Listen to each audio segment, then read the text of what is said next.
I now hand the conference over to Mr. Srinivasan Vaidyanathan, Chief Financial Officer, HDFC Bank. Thank you, and over to you, sir. Okay, thank you, Aman. Although we see some queue building up, but we'll get started so we can move on. Good evening and welcome to all. Appreciate the participants calling in today and engaging with us.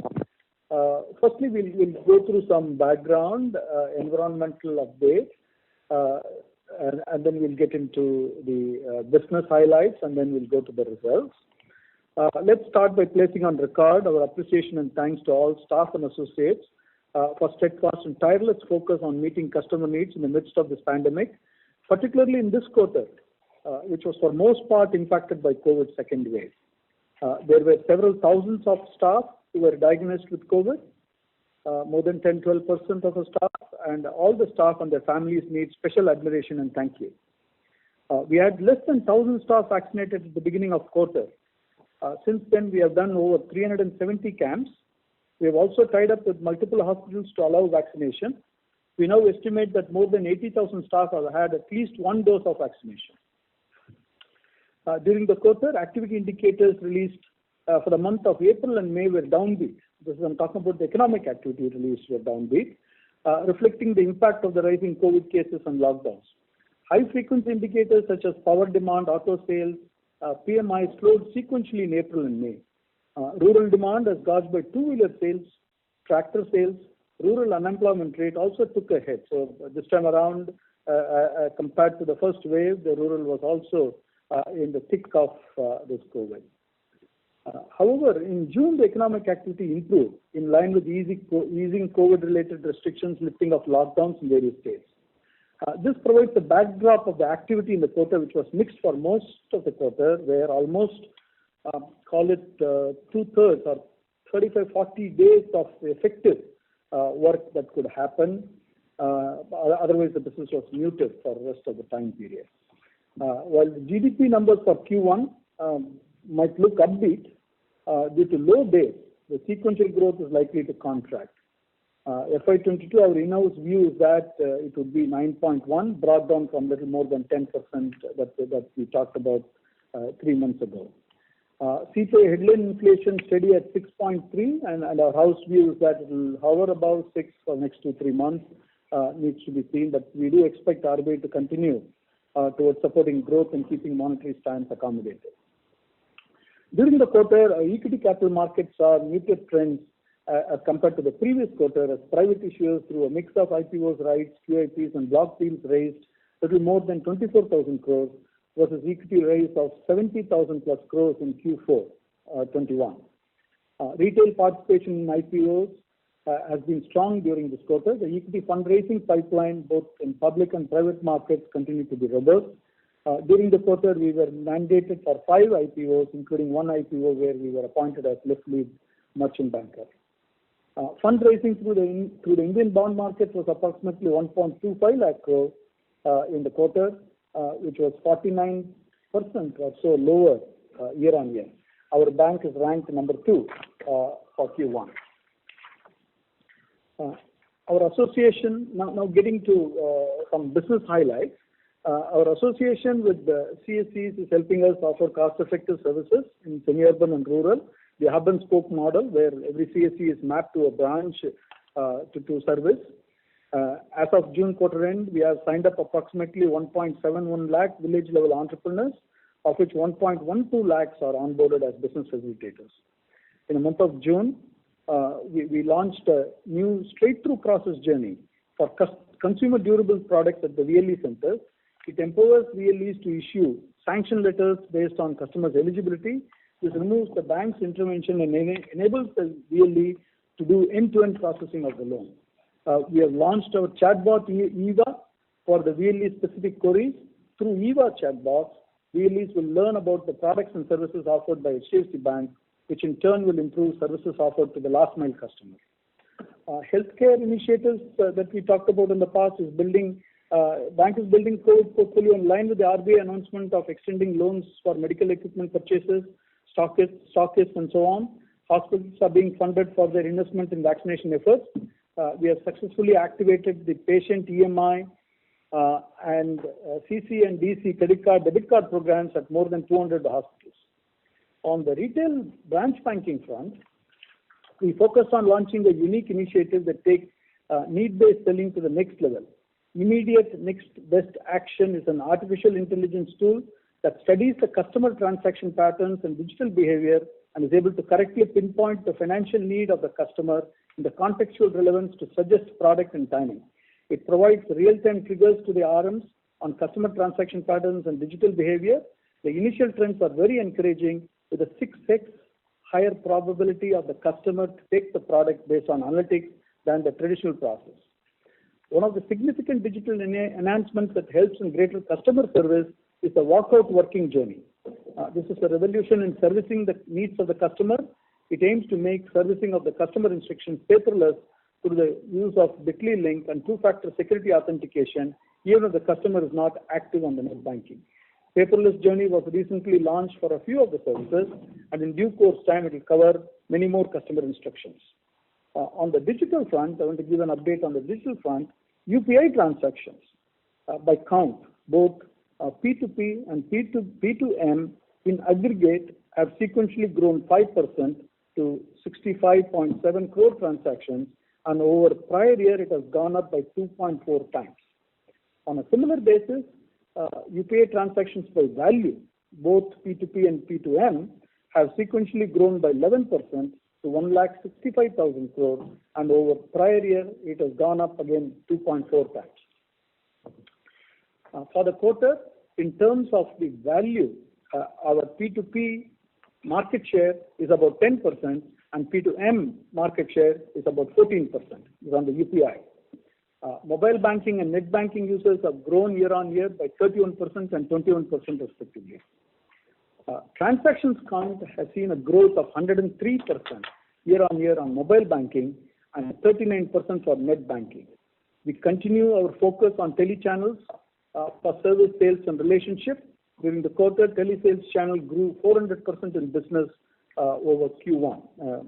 Understandably, with a lot of lockdowns, and this channel is the only active channel that on a remote basis could be easily operated, relatively easily operated.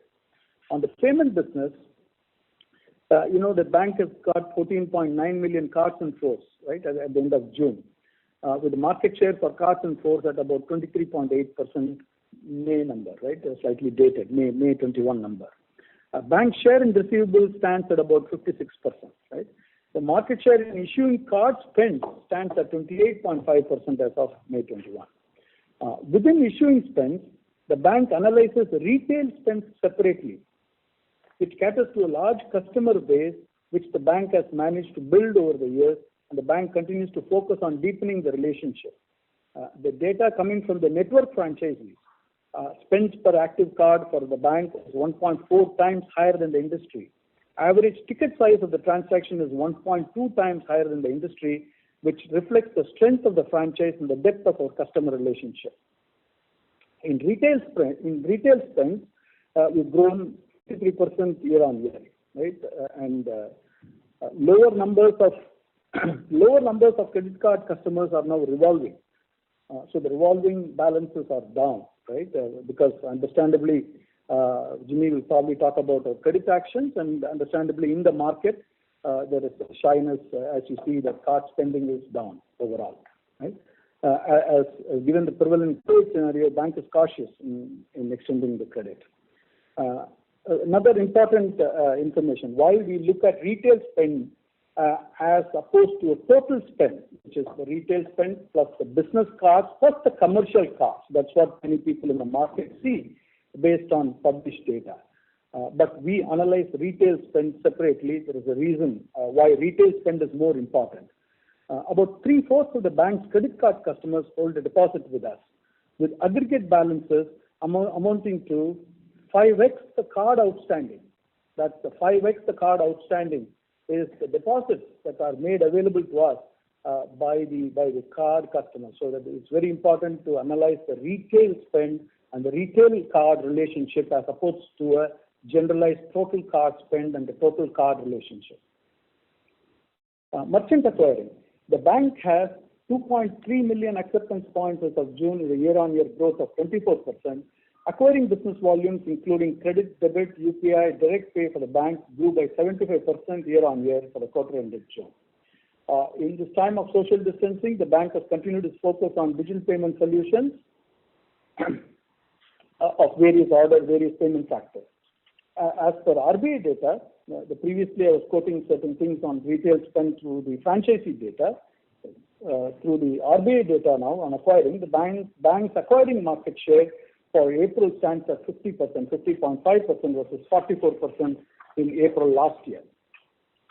On the retail assets, our book grew by 9.3%. Arvind Kapil will talk a little more in terms of how where we have gone through in the quarter and how we are picking up momentum on that as we are coming out of the wave 2, and how we are strengthening the digital solutions for customers on that. On the wholesale segment, paydowns have increased during the quarter as corporates deleveraged.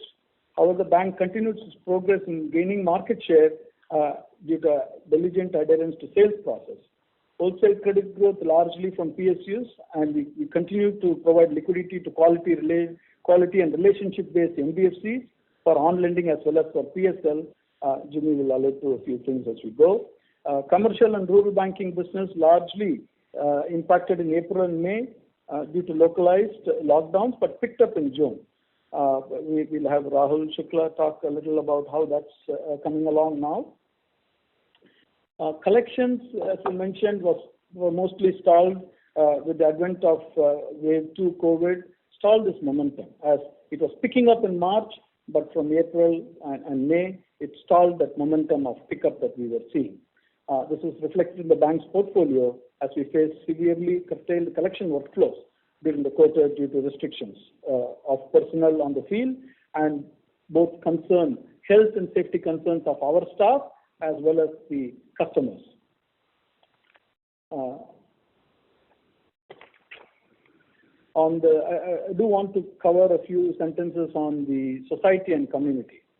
As its key ESG commitment, the bank pledged during the quarter, as you would have read and seen, to become carbon neutral by financial year 31-32. The bank has three-pronged strategy to achieve its objective to become carbon neutral, reduce consumption, transition to renewable energy, and offset carbon footprint. The bank has set clear targets on its environmental and social responsibilities, which include improving the gender diversity ratio, developing a green bond framework, and emission reduction targets. On the community front, the bank has set goals that are aligned to the Sustainable Development Goals of the United Nations and will track progress on this front. In response to the challenges brought forth by the second wave of the pandemic, the bank has stepped up its work on upgrading health infrastructure facilities, setting up ICU facilities, oxygen plants, and distribution of nutrition and hygiene kits under COVID relief. An amount of 100 crore has been committed towards this. Now some kind of a balance sheet strength at a high level before we go into the micro details. COVID, as I mentioned to you, significantly impacted the franchise, but still about 1.64 million new liability relationships were opened in the quarter, and an increase of 40% over the same period in the previous year. Deposit growth 13.2%, strong contribution from retail, which grew by 16.5%. Advances growth increased by 14.4%, with a strong momentum and build coming from commercial and rural banking, which grew by 25.1%. Liquidity is consistently strong at about 126%. Capital adequacy 19.1% and CET1 17.2%. We did build some contingent provisions during the quarter. The floating and contingent provisions totaling 8,000 crores helps in de-risking the balance sheet. We continue to originate loans in conformity to our proven credit models. We'll cover credit as we go. I want to provide once more context. Some people joined late, so I'm going to give a context again and then get into micro details. We will get into details, but as I mentioned in the beginning, COVID wave 2 had significant impact with people health concerns. Various bank activities were curtailed for almost 2/3 of the quarter. About 35 days to 40 days, we could count where there could be certain things that could be done, otherwise significant curtailment. Lower product sales, including retail asset bookings, reduced card spends and revolvers, reduced collection activities, in summary impacting interest income, slippages leading to interest reversals and provisions, etc. COVID wave 2 is behind us for most part and subject to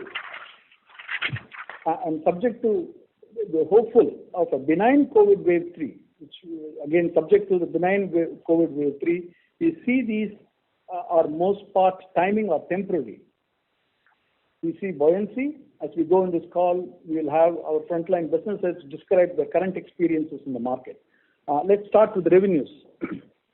Revenues grew 18%. Net revenues grew 18% to 23,297 crore, driven by advances growth of 14.4% and deposits growth of 13.2%. Net interest income for the quarter was at 17,009 crores, which is 73% of net revenues. It is up 8.6% over previous year and a tad lower than 1% over previous quarter. The core net interest margin at 4.1, prior year was 4.3, prior quarter was 4.2. Net interest income sequential growth rate is impacted by approximately 3 percentage points due to lower yielding asset mix, including lower cards revolver balances, higher interest reversal due to delinquencies, and a higher mandatory cash reserve ratio, which got implemented late March, the higher CRR. Net interest income year-on-year growth rate is impacted approximately by 6 percentage points due to lower yielding asset mix, including lower cards yield and revolver balances, higher interest reversal due to delinquencies, and a higher mandatory cash reserve ratio. Now moving on to other income. Total other income at 6,289 crore was up 54% versus prior year and lower 17% versus prior quarter. Again, the impact of COVID on a sequential basis.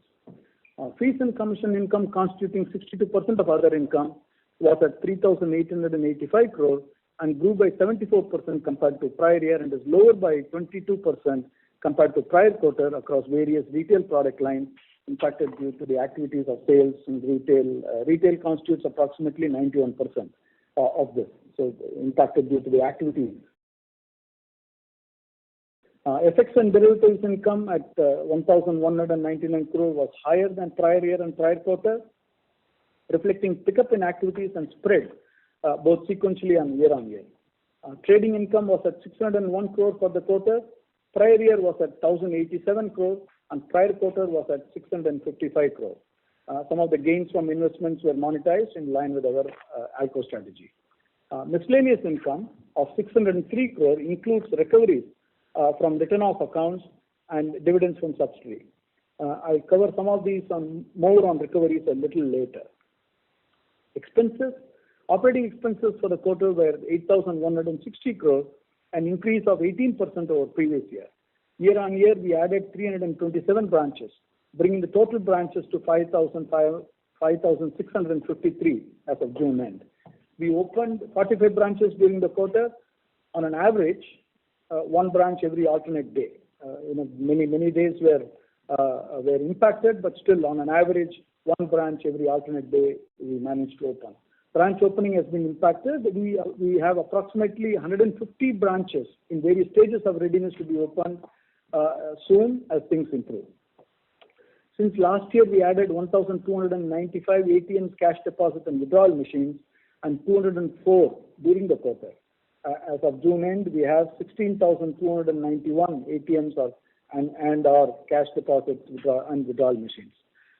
We have 15,687 business correspondents managed by common service centers, including 131 open during the quarter. The staff count increased by 7,651 during the last 12 months and is at 1,23,473. During the quarter, we added 3,380 staff. We brought them on board. Cost to income ratio for the quarter was at 35%, which is similar to prior year level.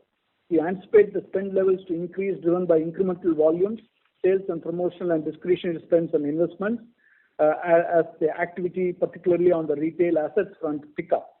As we said in the past, the cost-to-income ratio will be reverting to 38-39% in the short run once we are behind this COVID and the activities in the retail assets pick up, while our goal remains to bring this down again in the medium to long term. Moving on to PPOP, the pre-provision operating profit at 15,137 crore grew by 18% over prior year. Now coming to some colors on asset quality. The GNPA ratio was at 1.47 of the gross advances as compared to 1.32 in prior quarter and 1.36 in prior year. GNPA ratio excluding NPS in agricultural segment was at 1.3, prior quarter and prior year were at 1.2. Net NPA ratio was at 0.48 of net advances, preceding quarter was at 0.4 and prior year was at 0.33. Again, net NPA ratio excluding NPS in agricultural segment was at 0.42%. Prior quarter was at 0.39 and prior year was at 0.29. The core annual slippage ratio for the current quarter is at 2.54% as against 1.66% in prior quarter and 1.2% in prior year. Excluding slippages in the agricultural segment, because we did have significant slippage even in agricultural segment in this quarter. Excluding slippages in agricultural segment, the slippage in the current quarter was at 2.2% against 1.61% in prior quarter and 1.17% in prior year. As you know, 2/3 of our current quarter was impacted. That's part of what you are seeing here. We believe it will take next few months to get the missed collections to a regular schedule. Sale of NPA, 1,800 odd crores in the quarter. At the end of March, we had restructuring under the RBI resolution framework for COVID at about 60 basis points. At the end of June, restructuring 1 and 2 together is at about 80 basis points. On the provisions, the core specific loan loss provision for the quarter were at 4,220 crore as against 3,153 crore during the prior quarter and 2,740 crore for the prior year. Total provisions reported were 4,831 crore as against 4,694 crore during the prior quarter and 3,892 crore for the prior year. Total provisions in the current quarter included additional contingent provision of approximately 600 crore. The reported specific provision coverage ratio at 68% as against 70% in the prior quarter and 76% in the prior year. There are no technical write-offs. The head office branch books are fully integrated. At the end of current quarter, contingent provision towards loans were approximately 6,600 crore. The bank's floating provisions remained at 1,450 as of June 30, and general provisions were at 5,300 crore. As on June quarter end, total provisions comprising specific, floating, contingent, and general provisions were 146% of gross non-performing loans. This is in addition to the security held as collateral in several other cases. Looking at it through another lens, floating and contingent and general provisions were 1.15% of the gross advances as of June end versus 1.10% in March 21 and 0.99% in June 20. Now coming to credit cost ratios, the core credit cost ratio, that is specific loan loss ratio, is at 1.46% for the quarter against 1.10% for the prior quarter and 1.08% for the prior year. Recoveries, which I said I mention it now, recoveries which are recorded as miscellaneous income amount to 14 basis points of gross advances for the quarter against 26 basis points for prior quarter and 9 basis points for prior year. Recoveries were also significantly impacted for most of the quarter. Again, the COVID impact. It will take few months to get to a normal schedule to get the recoveries back onto track there. The total credit cost for the quarter annualized, including the contingent provisions created, was at 1.67% as against 1.54% in the prior year and 1.64% in the prior quarter. PAT at 10,306 crores grew by 15.3% and net profit at 7,730 crores grew by about 16% versus prior year. Now some balance sheet items. Total deposits amounted to 13,45,829 crore, an increase of 13.2% over prior year and up 0.8% over prior quarter, which is an addition of approximately 1,56,000 crore since prior year and 11,000 crore in the quarter. Retail constituted about 82% of total deposits and incrementally contributed little more than 37,000 crores during the quarter, a growth of 3.5% sequentially, and almost the entire deposit growth since last year, 16.5% growth year on year. With our persistent focus on granular deposits, CASA deposits registered a phenomenal growth of 28% year on year, ending the quarter at 6,11,801 crore, with the savings account deposits at 4,26,000 crore and current account deposits as 1,85,000 crore.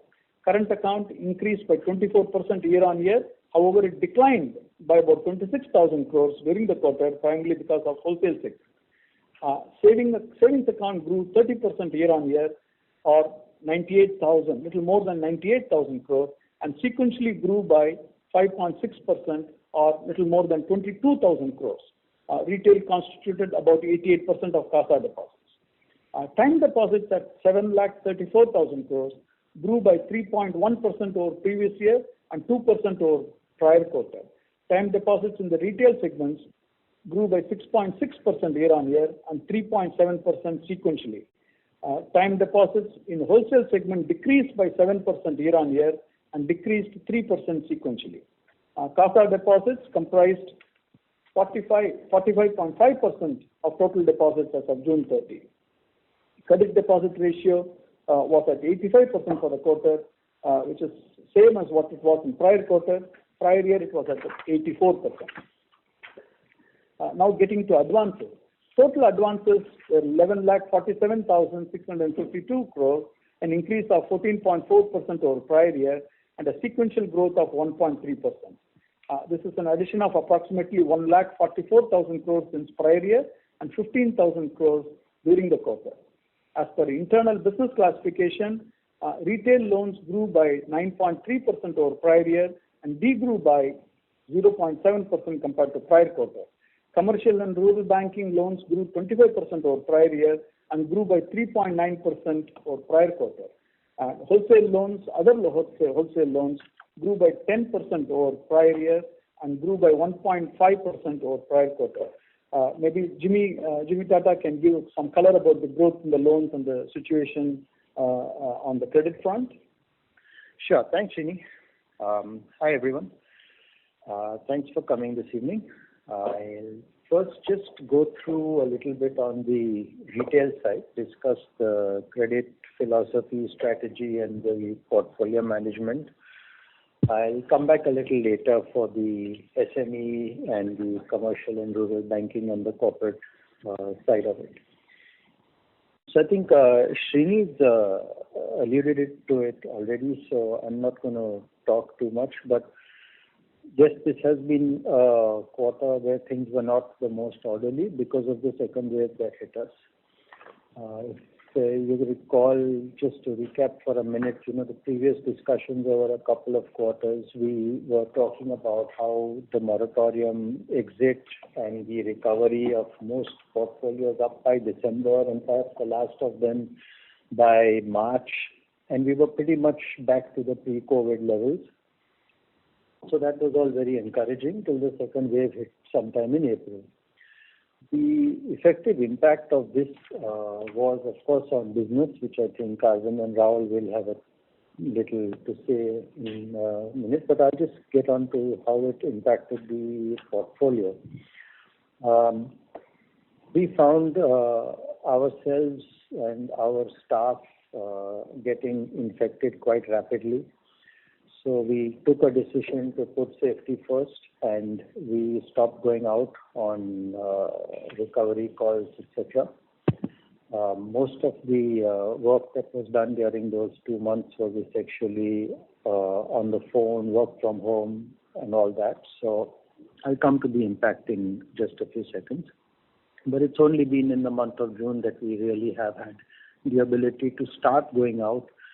Now, this is all despite the lockdown. So where there are restrictions, we still cannot do it. I'm only talking about the self-imposed restrictions over and above the other restrictions during the first 2 months. That said, I must say that the second wave, 2-3 differences between the second and the first wave. The second wave financially has been less severe. Health-wise, of course, has been much more severe. If you look at policy, not national policy, as compared to the first wave, again, there was more of a prioritization on the health and safety initially, and I think that it has been more selective in terms of not having nationwide lockdowns, etc. in the second wave. So all this resulted in the financial impact not being as severe. The peak bounce rates, for example, have been lower than the first wave, etc. So that's the kind of backdrop in which we worked around. To just give 2 or 3 macro indicators on how things have dipped and then come up again, because you'll see this moving as a kind of common theme to everything that I go in. So if you look at the Google Mobility Index, it tanked very badly, as one would expect, in April and May. Very good recovery in June, and by the time we sit now, almost on a daily basis in July, it's virtually recovered back to where it was before. So that means something like a March-April level. You look at the e-way bill trends. Now these start sending slightly mixed signals. The third one will send an even more mixed signal to you. So the e-way bills have been on the increase again. You look at a June over a May, again much higher, but still you're below the March levels over there. So that's not as good a story. And if you look at the Purchasing Managers Index, which is a good indicator of actual activity as it's happening, that has lagged expectations month on month, hasn't really panned up. So as I said, the macro signals also a bit of a mixed bag out to you. So let me get now straight to where we stand. The bounce rate essentially has held up in the portfolio. If you look at the 0 DPD bounce rate, which essentially means people who are not in default on the date of the presentation, it has actually reverted back to the pre-COVID levels despite the hits that may have happened in April and May. If you look at the overall bounce rate, it hasn't gone back to pre-COVID levels, but there has been a pretty good recovery in the month of June. And if we go a little further into the month of July as well, there is a further recovery. So I think the trends on reversal and the speed of exit out from this are relatively encouraging for us. I'll add that this is across products, and it essentially signals, and I'm putting this bounce data out because it essentially signals that the inherent quality of the portfolio has not changed. And it is the safety-oriented decisions that would have had whatever impact that has happened over the first 2 months. And the reversal trends seem to be quite strong. I must also put this bounce in context with the rest of the industry. If you look at the NASH data that gets published, you will notice that HDFC Bank has consistently had a 50% better bounce ratio. And this is quite consistent. It was there even before COVID, and it remains there after COVID. So the space in terms of the bounce data remains intact, which once again reinforces to us at least that the inherent portfolio quality has not been very badly affected. But now let me move into the demand situation. So here what we are talking about is we define this as a presentation of a particular month collected and recovered during that particular month. This, of course, through May and April, as you will understand, slipped quite badly because we refused to go out. Although demand resolution is, of course, an early bucket, I think that you do have a lot of augmentative collection that takes place, and you do need people to go out to hit those last 2 or 3 percentage points. So it did suffer in the month of April and May.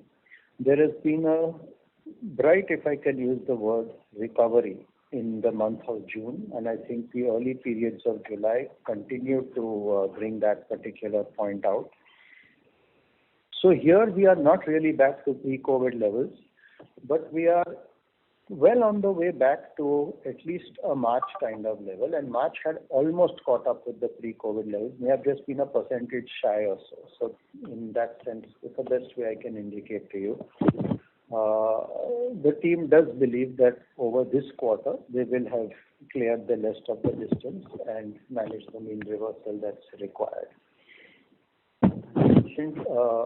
There were high levels of infection emerging in the team around April, and we obviously stopped before May.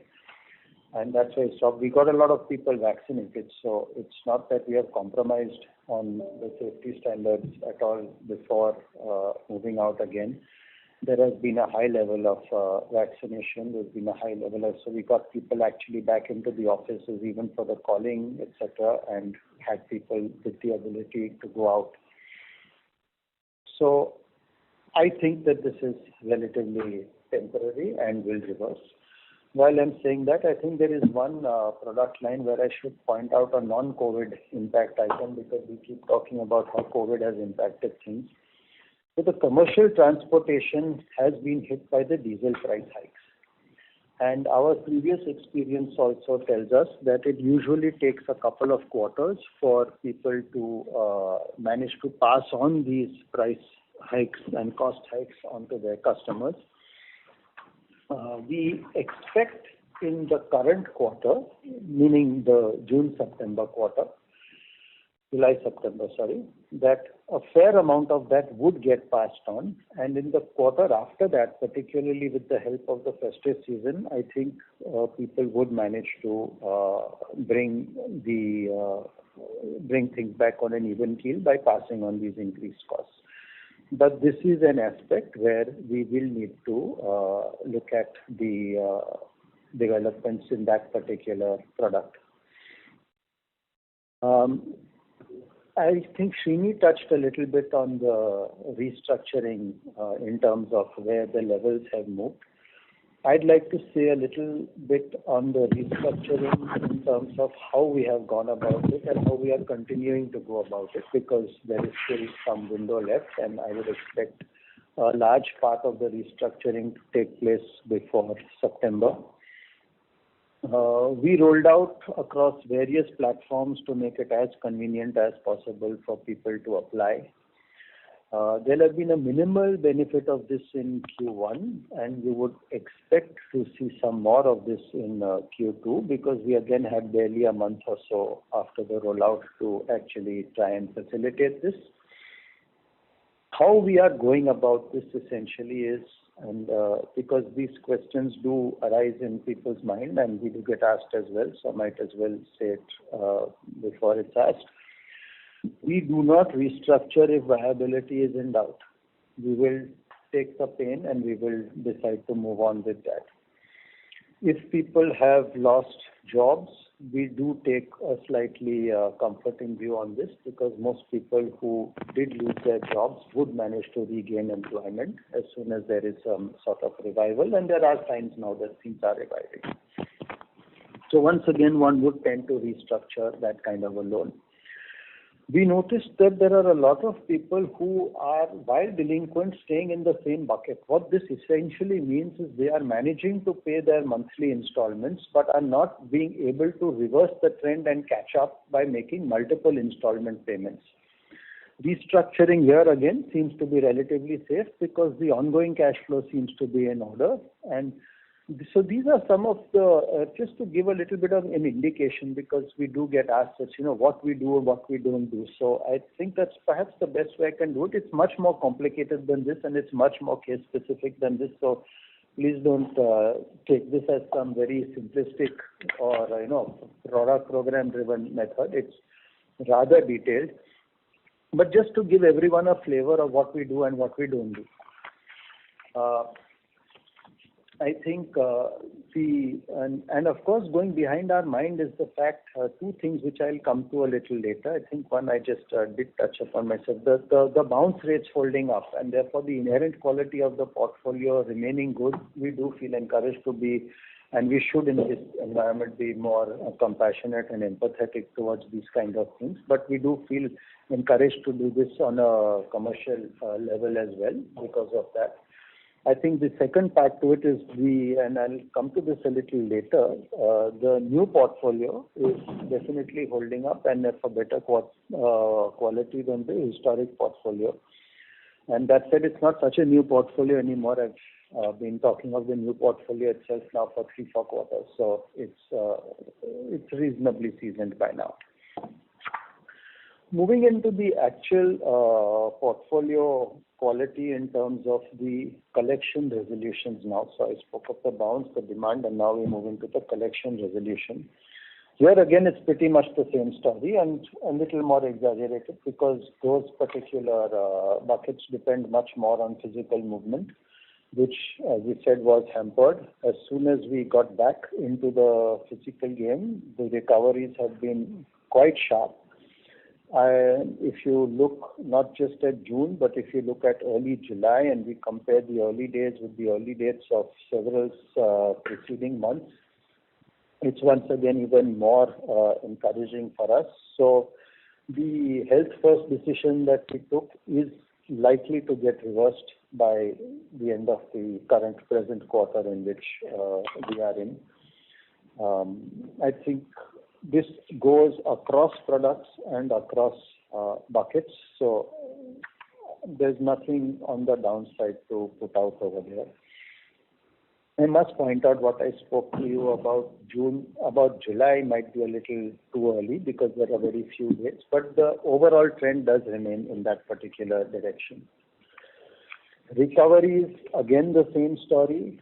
June better than May and April, and in pretty good measure if I read some of the product level data over here, which we don't really put out in public, but significant improvements June over May and April over there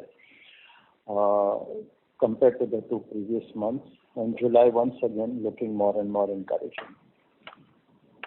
So I think that kind of covers one part of the portfolio management angle, and you'll have seen a kind of theme over here that April and May were problematic because of the decisions that we took.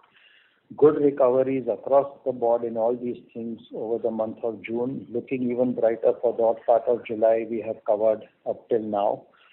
I think the decision that we took therefore does seem to be vindicated. The portfolio does remain inherently correct and strong, and I think the decision that the bank took was very timely. I think it prevented a lot of lasting damage in various respects and has not really created a problem that cannot be reversed, which will happen.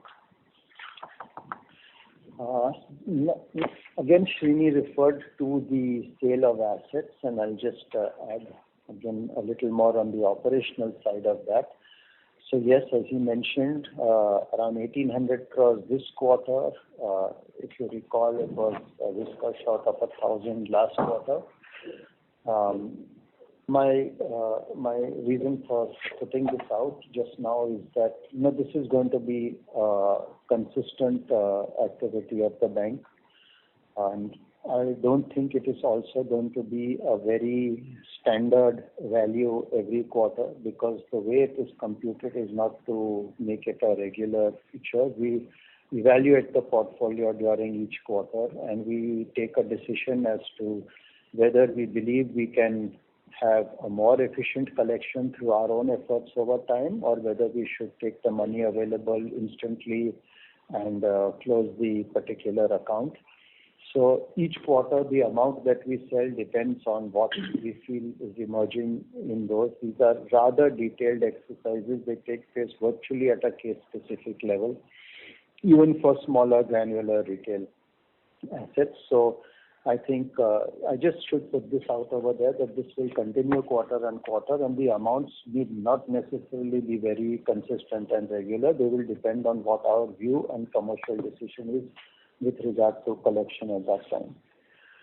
That kind of puts straight through the portfolio management. I'll just take a few minutes in terms of the policy and what's coming through the door right now, but I'll hand over to Arvind to really complete that piece. If we look at bureau inquiries, you'll have noticed that across the industry that bureau inquiries are going up over the last few months, but pleased to report to you that it's going up at a faster pace for us. That, however, is quantity, so let's get on to quality. Within what's going up in terms of inquiries, the share of HDFC Bank in these inquiries for the better rated bureau scores, if you take a 750, 760 kind of level, which everyone considers to be a good level. If you look at what's arriving in for HDFC Bank versus the rest of the industry or inquiries, in every single product you will see that there is a higher level of interest in HDFC Bank amongst the better credit rated retail borrowers. Typically around 50% better, but there is a large standard deviation across products for this. So I don't want you to think it's 50 across every single product. But this once again is encouraging from the point of view of the quality of these inquiries coming in. The proof of the pudding is obviously in the disbursement. Inquiries are inquiries. So happy to report it's the same story over there. Compared to the pre-COVID times, I think in every single product we don't put all this data out in public, but significant, 33, 40, 50% better penetration into the higher scores across these. While I'm saying all this, I do want to emphasize that the reason I'm comparing to bureau is only because it's the only way we can make a comparison. We do much more than the bureau. For the bureau itself, we use multi-bureau analytics. We have our own algorithms. We do a lot beyond. We have grade level diagnostics that we put into. There's a lot more that goes into it. My speaking about the bureau comparative is only for that purpose, to give you a comparative. It's not really reflective of all the work that goes into our portfolio. I think I mentioned before, every single band of bureau score, we would have a better than average portfolio performance in that sense. Do I have anything more to tell you? I think the other piece is the industry comparative on delinquency. Nothing very different to report from before. Across products, there is a significant differential between our delinquency and that of the market, and the fundamental story of industry-leading delinquency numbers remains over there. And I think that's all I wanted to state to you, except that, yes, I alluded to it a little earlier. The new book is holding up well, and that obviously encourages us to move into a growth phase as the economy hopefully now turns and we don't have too much of a third wave coming on or anything like that. When we're well prepared for these sort of things. But I think that's all I want to put out right now. And so, Arvind, why don't you go ahead? Yeah, thanks, Jimmy. Very good evening to all of you. On retail assets, let me start by giving you guys a quick sense from the last quarter. I think despite the 7 to 8 weeks of mobility restrictions across various states, I can fairly say that our teams have probably addressed customer needs through our contactless and digital lending solutions, which we beefed up after the last lockdown. The results, of course, the retail assets portfolio growth is showing around an 8% approximate over the June last year. So if I had to give a sense, during the same quarter last year when there was a kind of a severe lockdown, our retail assets portfolio actually degrew by 3 to 4%. However, owing to the kind of agility and investments in contactless digital dispense across retail asset products and the capabilities that we've incorporated, the portfolio is kind of held on, but also been able to sequentially grow the portfolio very marginally over the March 31st, 21. At this junction, let me take a minute pause and give you guys, acclimatize you exactly with what's happening in the month of June, give you a quick sense on whatever data there is on at an industry level.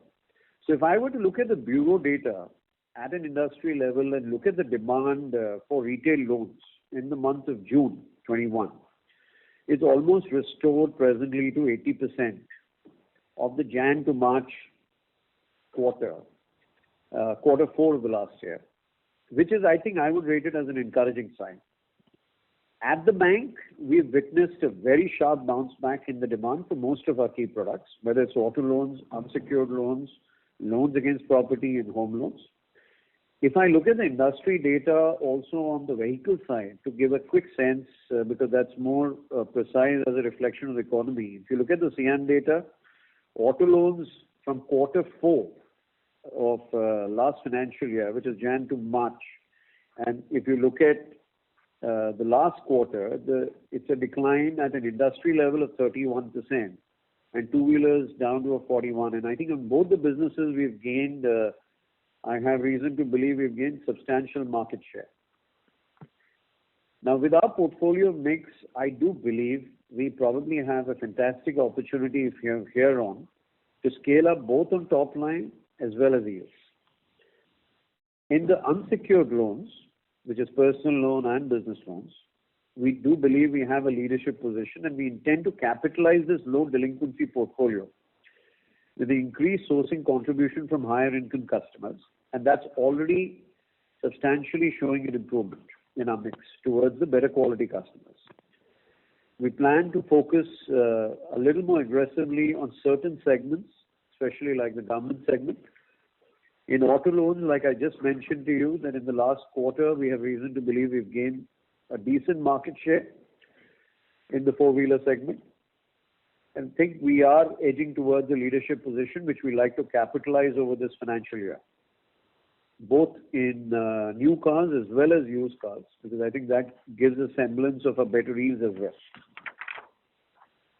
In mortgages, homes, and loans against property businesses, we are originating and growing faster than the previous years.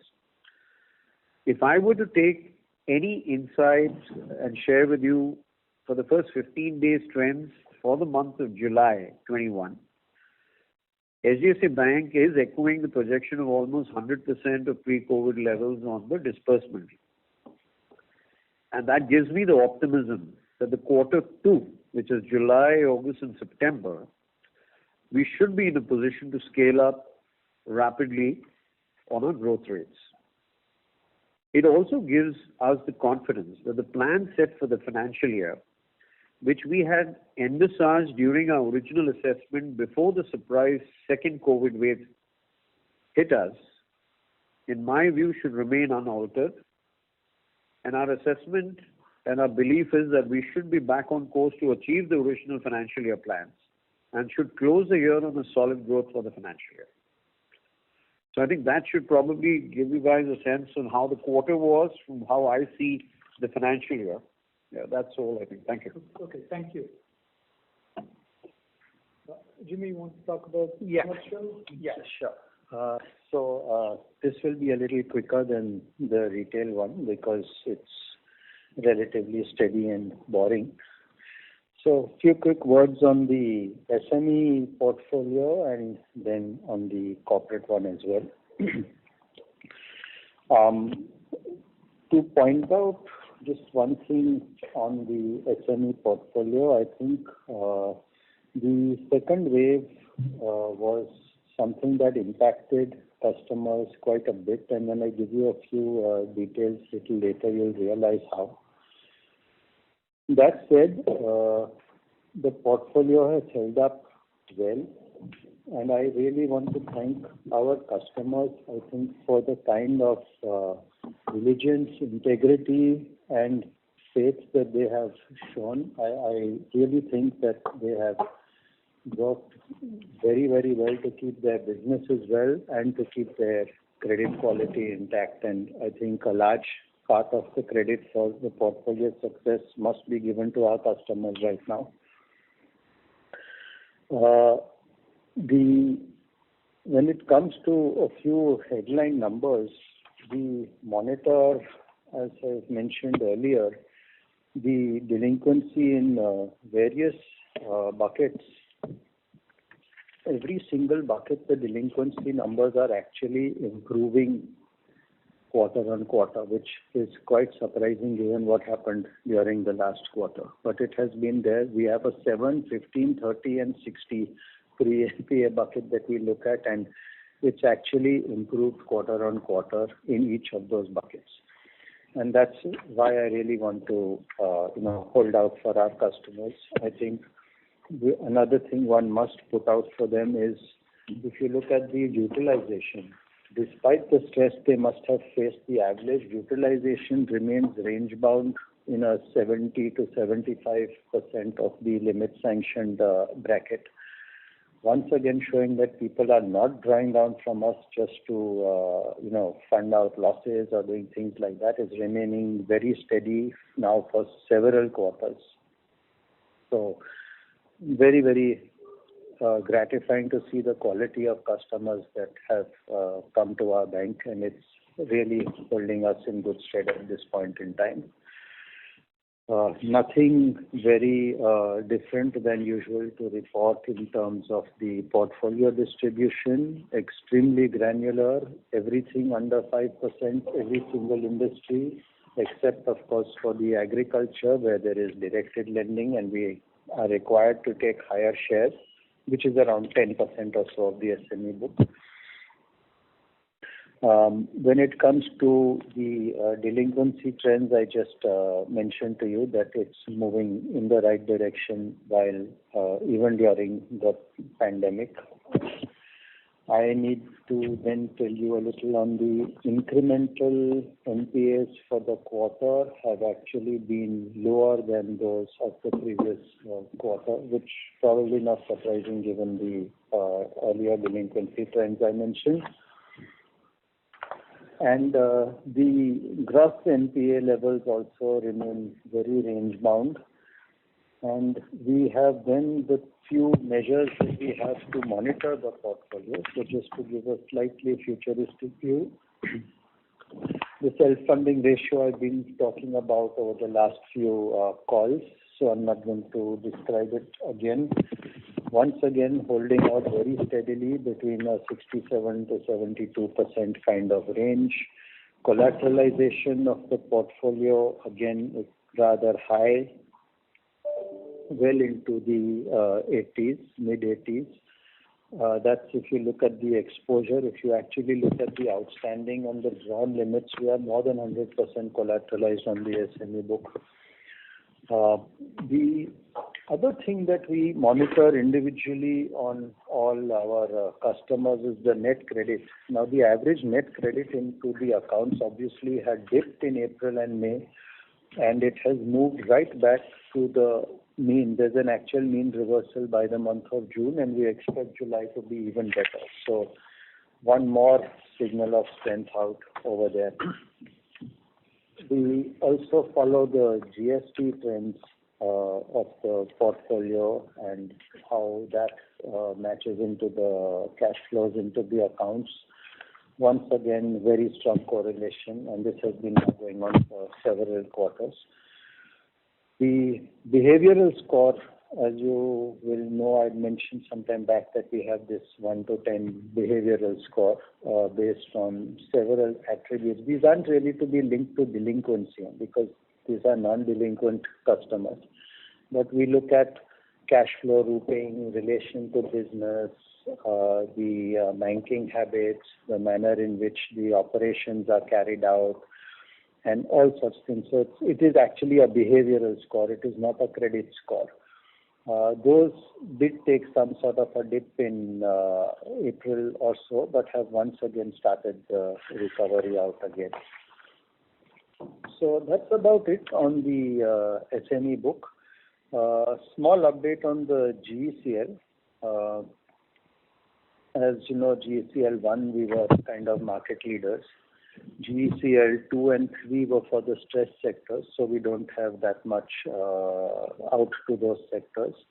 But even what we do have out in GECL 2 and 3 I would regard not even 10% of that book to be in any kind of stress. It is mainly for people's business growth and opportunities.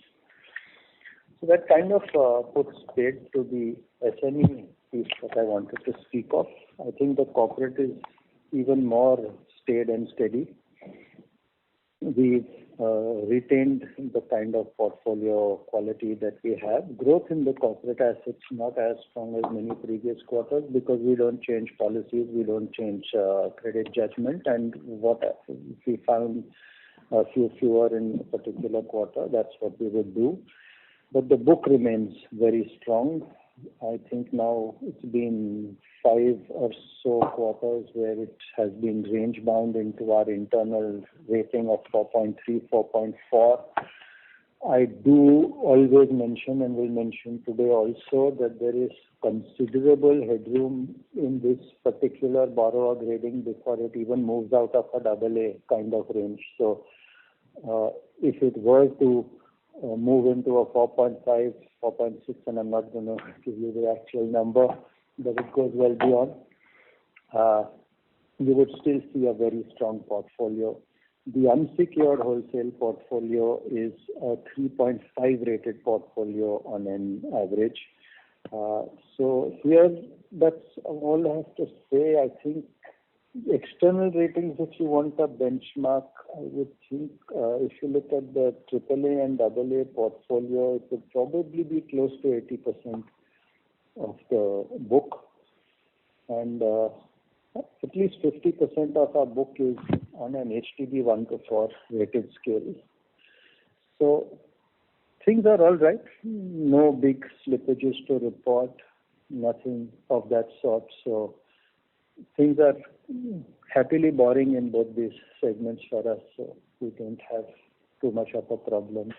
Rahul, you want to talk about the business part of this? Sure. I'll try and wrap up quickly because I think we are horribly over time. Commercial and rural banking had an end-of-period growth in total assets of 24% YOY and 4% quarter-on-quarter. While well below what I believe to be the potential growth rate of the underlying businesses, it was achieved under limited activity in the first 2 months of the quarter. The business broke out of historically low quarter-on-quarter growth rate for the June quarter, where it had ranged between plus or minus 1% over the last 3 or 4 years. On a sequential averages basis, growth was 6.5% over March quarter average, providing strong earnings momentum. As we look ahead, given the opening of economy and the normal seasonality effect, growth outlook is better in both the September and December quarters. Barring third wave impact, each of the businesses are expected to do much better in the current quarter. Within CRB, our mid-market segment, while being fully self-funded, saw a 25% YOY growth and 8% quarter-on-quarter growth. On a quarterly basis, we saw credit offtake across a broad spectrum of industries such as metals and mining, manufacturing and engineering, auto and ancillaries, agri, food, beverages, etc. Growth was from both existing and a very strong new-to-bank client addition. The business remains on track to expand its footprint over 100 cities by the end of the year. We see growth in capex demand in sectors such as steel, textiles, chemicals, durables, paper and packaging, food processing, tractors, etc. Impact of lifting of moratorium has been neutral in this business. Our business banking or wholesale SME business saw an asset growth of 33% YOY and 4% quarter-on-quarter and remained largely self-funded. To be honest, I had higher expectations out of this business. We saw record customer acquisitions when you look historically at the June quarter. New NPA creation remained at a flat run rate to last year and say 50% lower than probably 2 years ago. Overdraft utilizations were at 70% while exiting June. Our emerging enterprises group or retail SME business had a 52% YOY growth and 9% quarter-on-quarter asset growth while being fully self-funded. June saw a record disbursement when markets opened up from COVID restrictions. We feel very good about this portfolio, which pretty much went through an Agni Pariksha last year. If you recall, in May 2020, the MSME sector had a 13% capacity utilization nationally, and still our portfolio has come out completely unscathed. Our transportation finance business, a mix of working capital and EMI businesses, remained flat over prior quarter, which was a strong quarter, the March quarter, and about 8% up YOY. Markets were opened largely in June when aggregate volumes of commercial vehicle, construction equipment and tractors increased 109% in volumes in June over the month of May. We increased our volumes by 160%. As a result, our June market share in MHCV was 29%. We remained muted intentionally on LCV and ULCV segments, but increased our tractor market share to slightly over 5% from below 5%. Q2 should be steady, with manufacturers expecting pent-up demand for Q2 on the back of low sales in Q1. In construction equipment, the indicators are quite positive, with machine usage having improved to 42.5 hours per week for backhoe loaders and 31.7 hours for excavators mid-June, which are peak levels of last financial year. With the focus of government on infrastructure, road and mining segments, this segment remains poised for growth in the current quarter. Our large in market share but small in size healthcare finance business saw a quarterly decline of 4%. Hospital overdraft utilizations came down drastically with very strong cash flows during the last quarter. Since March 2020, elective surgery is down by almost 50%, and government settling receivables promptly led to negative working capital requirement in the sector. Lastly, our rural banking business had approximately 19% YOY advances growth and a minus 2% quarter-on-quarter growth. Negative QOQ is the normal trend, but it was lower than past because of granular disbursements. While sowing is delayed in some parts, it is not derailed. With delayed sowing in certain areas, related credit offtake is postponed from June to July. We have a strong outlook for the current quarter. Collections were impacted in early part of the quarter but are on in full swing since.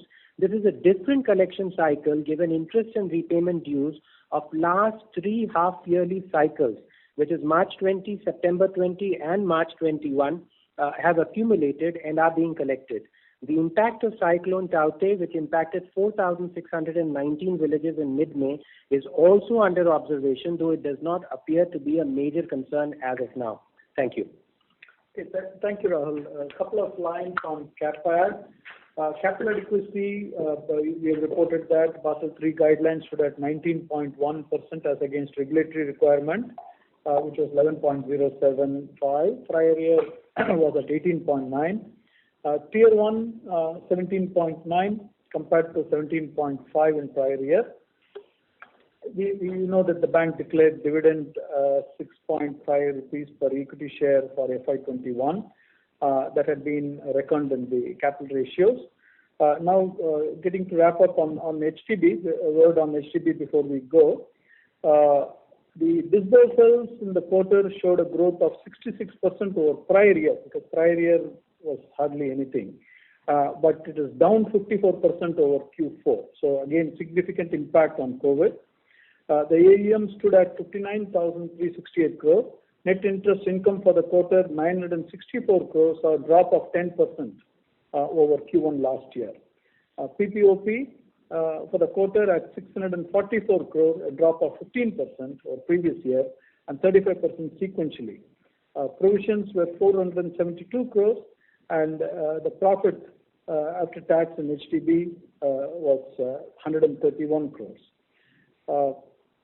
Again, the delinquencies were significantly impacted. We'll have a couple of minutes from Ramesh to talk about that. As of June end, the gross NPA as per NBFC recognition methodology was at 7.75%. Prior quarter was at 3.89%. Ramesh, you want to talk about 2 minutes about a few things on HDB, please? Sure. I think, as compared to what the bank does, we lend to a set of customers who are notch below. And I think the challenge a feature of this segment is that when there's a problem, it shows up immediately. Unlike a prime customer where he might have some savings which he can continue to service his loans for some more time, the customer segment that we service, the problems show up immediately. So I think that's what you kind of see in this quarter. So it's a good in a way also because we know immediately what corrective action has to be taken. And one of the challenges I think for last quarter was that in some markets, including some large markets, NBFCs are not treated as either exempt or essential. So we actually had to keep our branches shut, or we had to keep our branches open for barely 1 or 2 hours a day. So that impacted collections and putting feet on the ground. So we did postpone quite a bit of normal collection activity, including auctions that we might have done of collaterals that we normally can quickly do and collect. We have not done any asset sales or any restructuring in the last quarter. Again, we like to see some cash flows before we get into any restructuring activity. I think some of the work that we did in last year did show up in very positive momentum with customers in Q4 last year, but we will see how this quarter pans out. I think we are quite hopeful. I think the last 10 days of June and early July look much better, and just like problems show up quickly, they also get addressed quickly because customers like to come back on track. So that's in a summary. Srini? Thank you. I just want to add a couple of more matters in terms of the liquidity remains pretty strong at over 200% and ability to borrow at attractive rates even now. Coupled with strong capital position, which is close to 20%, as you described, well positioned for market opportunities. With that, we can summarize, but I do want to give one last shout out to the staff. Despite all of this COVID complexities for most of the quarter, our teams across functions enthusiastically handled customer engagement in implementing our strategy. We do need to give a shout out of thanks to all of them. And with that, we may request the operator to open up the line for questions, please. Thank you very much. Ladies and gentlemen, we will now begin the question and answer session. Anyone who wishes to ask a question may press star and 1 on their touch-tone telephone. If you wish to remove yourself from the question queue, you may press star and 2. Participants are requested to limit their questions to 2 per participant. If time permits, you may join the queue for any follow-up. Ladies and gentlemen, we will wait for a moment while the question queue assembles.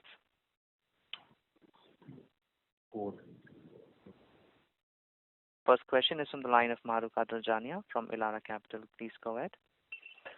Yeah, hi. My first question is on slippage.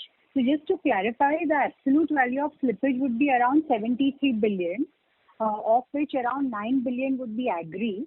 Would there be a further breakdown into SME, unsecured retail, secured retail, if possible? And also, what is the total quantum of standard restructured book in HDB Financials? Okay. The numbers that you quoted are right, but the breakup, further breakup of the slippage is not something that we have published, and so I'm unable to provide that. In terms of HDB restructuring 2.0, Ramesh alluded to say that there was no restructuring done in 2.0. The team is evaluating to see, looking at the cash flows in terms of what can be done and when it should be done. But was there any restructuring last year? Like, what is the restructured book, the existing restructured book of HDB? Yeah, so last year we, as of March 31st, our restructured books stood at about 3650 crores. And out of that, about 120 crores was credit impaired as on March 31st. Okay, thanks. And was there any slippage in the ECLGS book in the main bank? ECLGS, no. Not material, Mahrukh. Jimmy here, hi. Hi. Not material, if at all. I don't have data with me, but not material. Okay, and just one more question. In terms of fee income, if you see the absolute value, it's lower than second quarter last year, of course, because disbursals were also down. But probably they were not lower than second quarter last year. So would would a substantial part of it also be because of cards? It is cards, retail assets also is there, and third-party fees is also lower, which is the distribution of third-party products fees is lower. So it is little match here and there across a few lines. Okay, thank you. Thanks a lot. Thank you. Next question is in the line of Kunal Shah from ICICI Securities. Please go ahead. Yeah, thanks for taking the question. So firstly on slippages, can you just say in terms of since there has hardly been any restructuring, say under 2.0, so how much could be of a technical nature actually, because maybe compared to the earlier run rates when there was first wave, we had not seen this kind of slippages running through the quarters. So just want to get some sense in terms of is there any technicality and we could see a good upgrades coming in the next few quarters? We would expect so. There is the slippages are elevated, and we haven't been able to get to the market to get the collections done for most of the quarter. I alluded to 35-40 days of where effectively we could do something. But we do believe that, and Jimmy also mentioned about the activity in a positive light late June, early July, in terms of the recoveries and in terms of the action on the feet on street that's happening. Kunal, hi, Jimmy here. So we do expect to have better recoveries in the current quarter.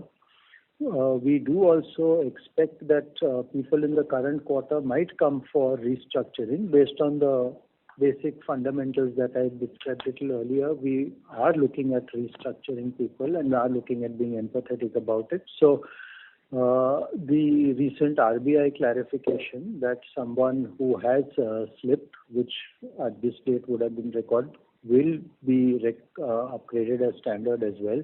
If we found meritorious cases in those, that could also happen. But essentially, it will be on actual recoveries and collections. But we do expect that. Sure. And in terms of restructuring compared to 0.7% under OTR 1, broadly, do we think that it can still be contained below it, or maybe since it's not existing with the moratorium? So what is the current assessment in terms of how can restructuring actually play out under 2.0? So the way in which we would look at restructuring is, has somebody had a temporary setback because of COVID? And that's the essence and spirit behind what we would really look at. If someone has had this sort of a setback, he would recover. And if we do believe that he would recover, of course, within the 2-year horizon that has been given as a maximum by the Reserve Bank, we would restructure such people. Okay. But any trends in terms of how can it be overall? I'm sorry, I didn't get that. No, so in terms of the trends, whether it can be lower, it can be higher, how maybe based on our early assessment out there? No, I don't have any feeling right now as to whether it would be higher or not. It hasn't been, there hasn't been a rush for it. That's all I could perhaps say. And when it comes up, it's a case-by-case basis more than any mass type of an activity or a program-based activity. Sure. Thanks, yeah. Thank you. Thank you. Next question is from the line of Abhishek Murarka from HSBC. Please go ahead.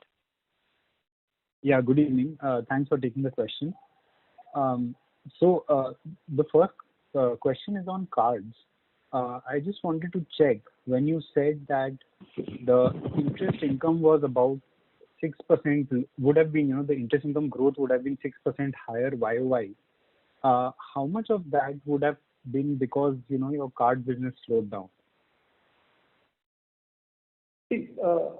Rather than looking at cards in isolation, two things. One is lower yielding asset mix and also contributed by lower card fees and revolver balances. If you look at the balances, we grew cards from little more than 54,000 crores to 60,000 crores year on year, right? But the revolving balances are down, right? Well, absolute receivables are up. The revolving balance customers are down. So that means either people have been cautious, didn't revolve, we have cut back on credit lines, or they have been delinquent over the last 12 months and didn't come here, or they are restrictions, right? So under whatever circumstances, that's the contributory factor. So, Srini, if we try to understand, let's say, of your total income, if I combine NII and fee income, what percentage would be cards? Just trying to get a broad sense. Can you give us, just some sort of understanding over there? People have been asking us to produce cards, P&L, and publish it. So it could be benchmarked with monoline card businesses, but something that not we have done so far. So we will give a thought to your question about whether we should publish the cards P&L. We'll give a thought to it, but that's not something we have done. Okay. Because separately, if I benchmark and try to calculate, it comes to a pretty huge number, which seems a little incorrect. So I was just trying to get a sense, any kind of broad ballpark. It comes to about 40 to 50% of your fee income, just the fee part, not the fund part. So just checking. What is the 40-50% you're alluding to? So just the card contribution to the fee. I know it cannot be so high, so that's why I was trying to get. Contribution to the fee. We've not published that. I think in the past calls we have talked about. It could range from 25% to 1/3, depending on the quarter, about the robustness of how the other products, like third-party insurance products, seasonally could be quite strong in the March quarter. That time the card contribution can go down. In a festival quarter, think about the October to December quarter, the card contribution can go up. Right. So it can swing between 25% to 25%. That is 1/4 to 1/3. You can think about that as a card. And this you're talking about the core CEB, right? Commission, exchange, and brokerage. Or you're talking about the total non-interest income? No, I was talking about the cards, fees and commissions. Yeah, as a percentage of the CEB. So, fee income, percentage of the fee income. Yeah, sure. And just any indication from the RBI in terms of their satisfaction or in terms of their timeline? No, we are awaiting communication. I think we alluded in some other context or another call that the audit report was submitted, and it's with RBI, and it is receiving their attention. Okay. And sorry, just slipping in one more question about restructuring. So under the older RBI scheme, how much was the restructuring and how much of it was SME? Total restructuring is what we have shown. I think as of March we published certain things, but most of it was, I think, relating to retail. There was a few which were non-retail. But as of March we have published. The next publication we will do in that, I think, is required to be done by September, which we will do. Abhishek, the bulk would be retail on that. SME would not be very large. If you look at the relative portfolio sizes, SME would not be very large. Okay. And just one data keeping point. If you could break up the ECLGS into 1, 2, 3, just broadly, that would be useful. Thanks. So, you want to do it? No. What did you want? ECLGS in terms of amount. How much was in terms? Yeah. So ECLGS 1.0 is slightly over 30,000 crores. Right. And 2.0 and 3.0 put together would be about 2.5 to 3,000 crores in all. So that would be roughly 9 or 10% of the overall volumes. ECLGS 4.0, many of the customers of ECLGS 1.0 in our case, since they are not restructured and they don't want to be restructured, I think we'll have very limited or pretty much non-material negligible eligibility in terms of our portfolio. But have they increased it to 30% of loans? Because if they do, that opens up a pretty big window. So there was a ministry announcement. There is a detailed announcement, I think, that should have come from RBI. But what it requires is that when you go from 20 to 30%, you also have to restructure, and there is a provision that has to be taken. That is at least my understanding. So we haven't yet formulated even a policy, looking at that, because we don't think that prima facie, our portfolio will have a lot of demand or request, and we haven't got inquiries. So if it comes, we will basically take a look at that. So every single one of the ECLGS, as it moved towards, the stressed sector, I think, our portfolio, which was eligible or people who were going to take it, it just, kept dropping by, as I gave you the breakup between 1.0 and, the balance. Okay. Perfect. Thank you so much for the answer. Thanks, and have a good weekend. Thank you. Thank you. Next question is from the line of Shagun Verma from Goldman Sachs. Please go ahead. Yeah, hi. Good evening, everyone. This is Rahul here. Actually, a couple of questions. First is on the just data keeping. What was the write-off for this quarter?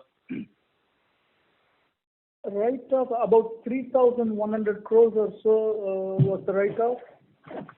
Annualized little more than 1%, little more than 1.05 it will work out to. Yeah, 3,100 crores. Okay, thanks, Srini. What was it last year, Srini? Full year?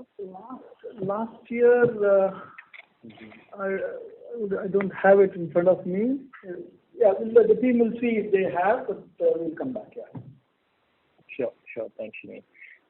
The other question is on the restructuring bit. So the retail restructuring that we have, which is about 55 billion or thereabouts, can we get some color? Is it more unsecured, or it is on the consumption side or the commercial side, retail, which is less than 5 crore loans? So just wanted to get some color of restructuring.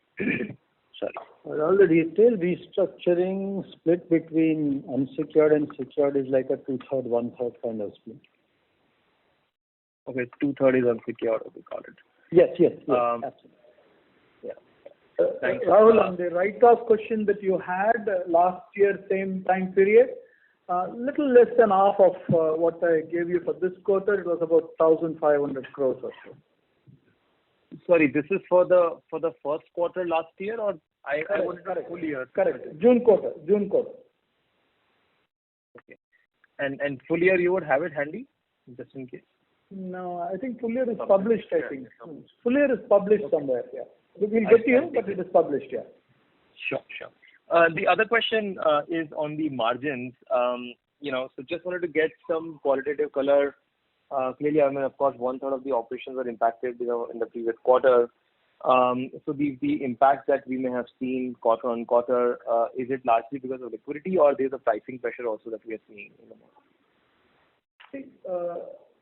The same 3-4 items come in, right? One is the asset mix that includes the card revolver balances. If you look at the card balances, from around 64,000 crores, I think we published the card balances, 64,000 crores last quarter. This quarter, 60,000 crores, 60,500 or something this quarter. A significant piece of that reduction is the revolver balances reduction. So there are the revolving balances have come down. People haven't revolved as much. So that is the one significant contribution. And the lower mix, right? Because you see that the retail slightly contracted and the wholesale went up. So that gives you the mix impact that comes with it. So that is another one. And the higher interest reversal due to delinquencies. You can see that the slippages that we gave you at about 2.54% or a little more than 7,000 crores do have impact on the interest income that you reverse out. And then, of course, the other one is the mandatory cash reserve ratio is a predictable and is a known one which expired late March. So that is another impact. Got it. That's pretty helpful. Just one last question on HDB Financial Services. So the performance over the last, let's say, 5-6 quarters has been subpar. Now we understand the environment has been challenging, but what really is the game plan here? The ROEs, have been subpar. The Tier 1, has been around 13-14%. So would we need to infuse capital in that, or how are you thinking about that business now? And of course, there is still not much of a clarity from the regulators on the new regulations. Correct me if I'm wrong. So that was the last one from my side. Thank you. Thank you. See, what can give some thoughts. I think we also alluded to in another earlier meeting today about that. We have seen that financial services industry as such continues to be very robust and recent, which we see through the recent capital raising of the M&A transaction types. Certainly high quality, well governed growth businesses we do expect would have a good kind of take up, and particularly HDB, which is in the segments of small enterprises, merchants, and consumers. is very attractive to global or domestic investors, right? We have seen in the past domestic or international investors evincing interest in the growth plans of HDB, which suggests that they were keenly watching and noting that. And at the right stage, we'll evaluate what is the appropriate steps in that we need to take. But we'll ensure at any point in time HDB is adequately capitalized in any case and is able to capture the growth as this COVID wave subsides, that we're able to capture, right? So options, we keep the options open and we look at the appropriate time about what is possible. Got it. So capital raising can be met from the outside investors, what I'm taking away from your response. It is, there is no decision as such, but quite possible that in the past people have evinced interest in conversations. So we'll have to see how at an appropriate time. But at this moment, the capital ratio is close to 20%, well capitalized. We do need to see this COVID behind and the growth momentum starting to pick. Then we'll have an evaluation. And we may test the market in terms of price discovery and so on at any time. And when we do that, then there will be any kind of methods we can use to do that. But we'll keep the options open on that process too. Thank you, Srini. Thank you. Thank you. The next question is from the line of Suresh Ganapathy from Macquarie. Please go ahead. Yeah, hi. Just two quick questions. One is on the MasterCard ban. I mean, now that you can't launch debit cards with MasterCard payment platform, will it affect liability account addition, and how do you plan to transition to Visa for all the MasterCard debit cards? Credit card anyways you're not doing, so I'm just wondering about this debit card issue. See, thanks for asking. It's very relevant and topical, Suresh, on that one.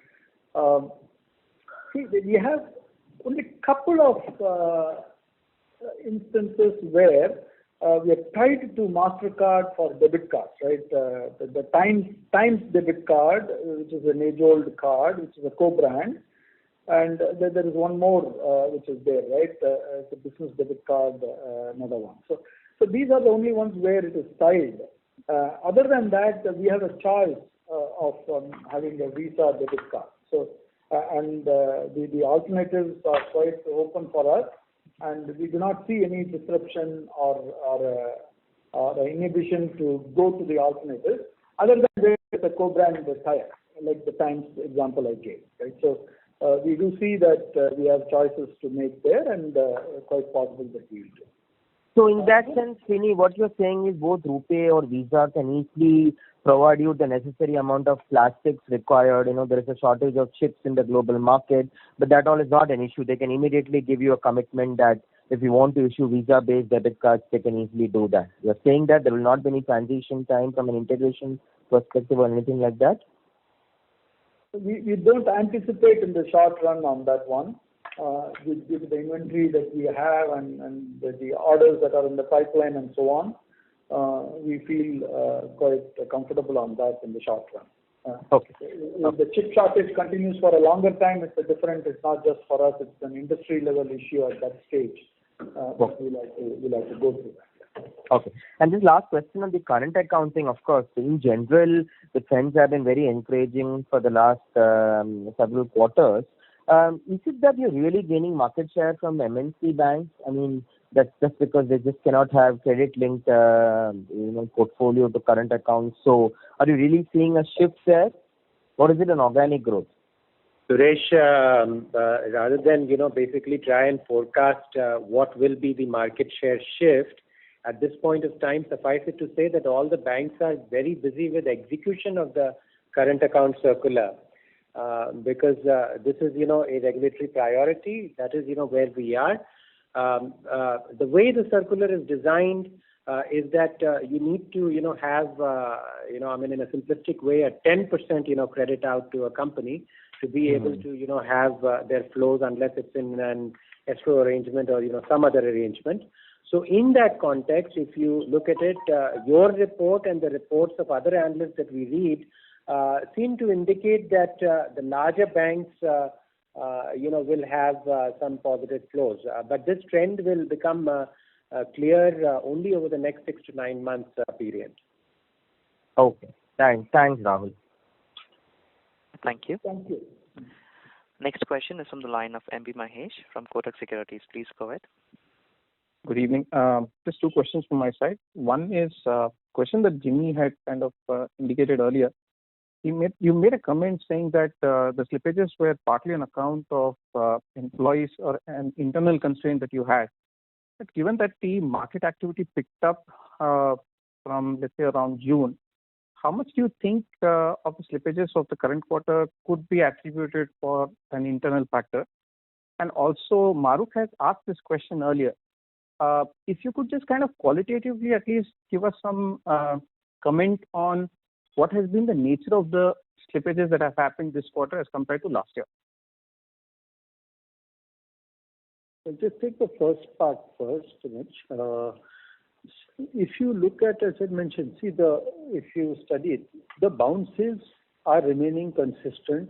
So customers are not bouncing more than they used to bounce, and this is over a good few months now.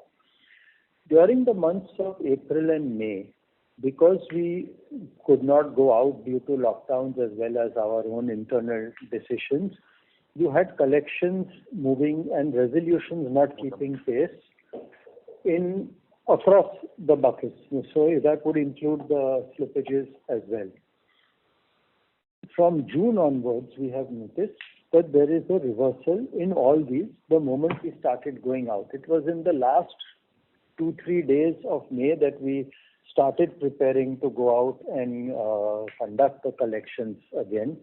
And we've been therefore doing it for the month of June. So there has been a well-noticed recovery in all buckets of resolutions right from the very first, even into the recovery buckets, as I mentioned. Even the recoveries are actually moving in the right direction, and July is further encouraging on a trend of that. So if that answers your first question, or is there anything more? Because that's the simple way to put it, that the portfolio integrity remains intact, and June and July are showing that the trend of April and May would be reversed. Yeah, so I just wanted to just check the fact that if you were to break the issue into two fronts, one is an internal issue and the other one is an external constraint caused by COVID. Yeah. Was internal issue a dominating factor or not of the slippages that you've seen this quarter? Firstly, the internal issue was also COVID. We took a decision to preserve the health. So the internal issue was also COVID and nothing else. It was a health first decision that was taken.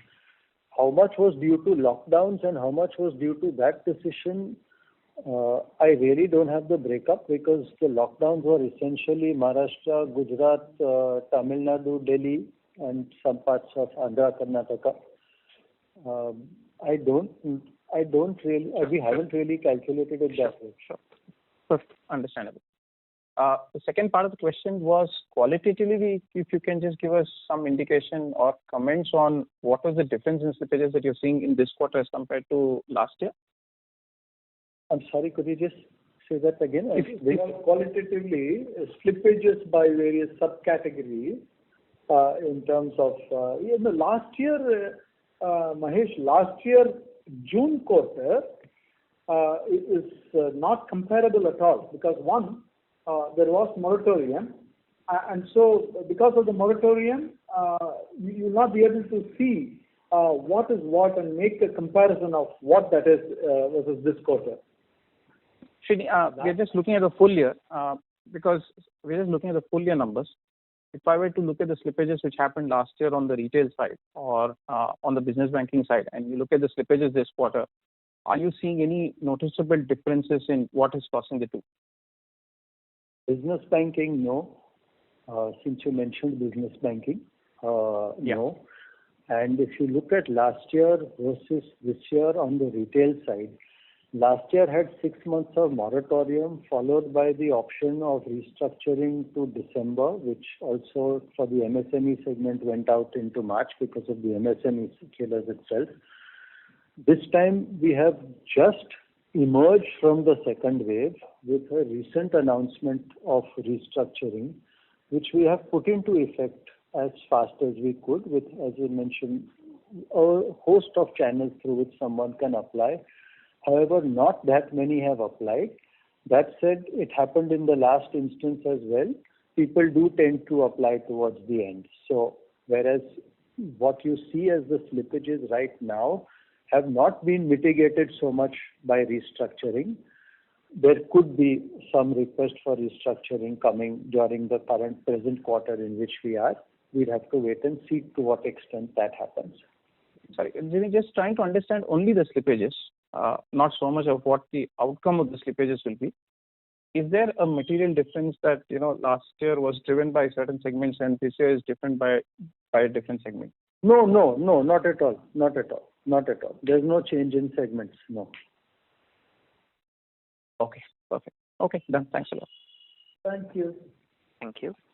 The next question is from the line of Amit Premchandani from UTI. Please go ahead. Good evening, sir. Thanks for the opportunity. In the annual report, there was a disclosure about MSME restructuring under the MSME 2019 window. What is the number after this quarter? There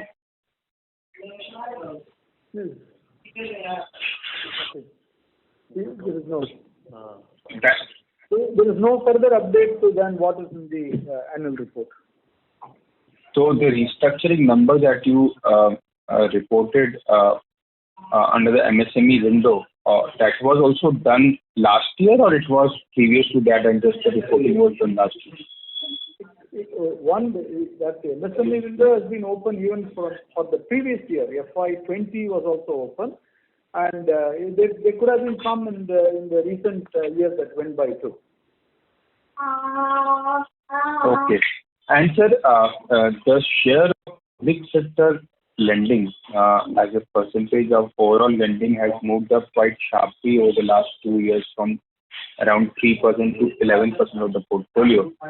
What is the overall impact on margins of this public sector lending, given that this will be a much lower yield? There will be, that is part of the mix that I called out, which is these are very highly rated from a spread point of view. They have a thin spread, right? Because if you think about AAA, AA type of spread, even in the market that you see a 2 year, 3 year, has come down over a period of last 12 months, 18 months. All through this time period, there has been a tightening of spreads across all of those years. There will be, that is part of the mix that we talked about. And the public sector enterprises to whom we have lent are the best of the best, extremely strong credit quality, and therefore, yes, they would come at a price. And I think spreads have been narrowing across the board from retail loans down to corporate loans over the last 18 months or so. But we always like to have a high portfolio quality, and that's why we would select such clients. Is there any change from a management point of view about lending to public sector, especially over the last 2 years, given the sharp jump that we have seen? If the opportunities arise and they are considered safe, we will lend. I don't think there is a philosophical change. No, if that's your question, no. We have always been ready to lend to highly rated corporates, and I think in the current environment, it would be even safer in the highly rated government companies. So, Jimmy, also to add, in the last 2 years, Amit, the gross capital formation has been driven by, government and public sector. You would expect, banks lending to them to go up, right? Sure. And sir, if I can squeeze in the last question, what is the overall impact on priority sector commitments of this shift to public sector or non-priority sector kind of segment? The private sector lending, the MSME, that is an evolving definition. We've had certain clarifications. in terms of particularly the traders. Rahul and the team on the MSME is working through those clarifications that have come, and we will settle on that as we go along. But are you meeting the various agri sector requirements of 40% and small and medium farmers and the MSME requirements of the subcategory, or you are trending towards more PSLC on an implementation? We just couldn't hear you because the background somebody is talking or somebody is with a child background, so just couldn't hear you much. It's Amit, always a mix of all instruments that a bank like us or large banks are going to use, whether it is PSLC or organic or buyouts, etc. You would not expect a bank to go out and not utilize any one of these elements, because there are certain areas where there is margin, but there is risk. There are certain areas there's a cost, but there is no risk. So, the bank goes out and optimizes between the different instruments. Thank you. Thank you, sir. Thank you. Ladies and gentlemen, that would be our last question for today. I would now like to hand the conference over to Mr. Vaidyanathan for closing comments. Thank you, and over to you, sir. Okay, thank you all participants, and Aman, thank you for coordinating this. If there are further questions or comments, we would be happy to be engaged over the next few time periods. We'll see what information or analysis that we need. Thank you. With that, have a great evening, great weekend. Bye-bye. Thank you very much. Ladies and gentlemen, on behalf of HDFC Bank Limited, that concludes this conference call. Thank you all for joining us, and you may now disconnect your lines.